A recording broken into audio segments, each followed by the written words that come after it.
Hello mga kakabsat! Magluluto pa ako ng burger patty. Habang nakasalang ang burger patty, hinugasan ko na rin ang gulay. Nung maluto na, nagtimpla na po ako ng juice.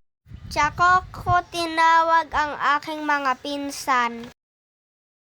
Hello mga kakabsat! Ready na kami kumain, kakabsat.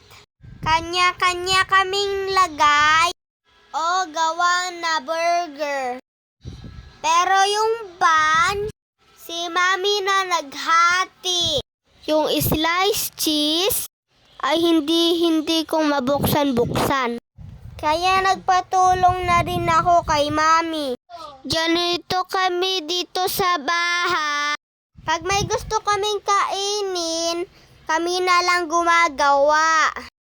Ang gusto kasi ni Mami, matuto kaming gumawa ng merienda. Nakatipid na kami, natuto pa kami.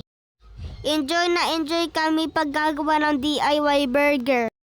Maglalagay sana kami ng kamatis.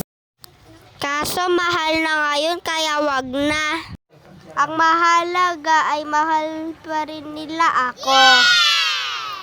Kaya lettuce at pipino na lang. Total, tayo naman ay Pilipino.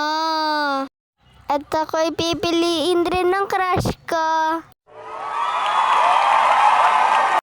Bye-bye kakabsat! Thank you for watching. Please like, follow, and share.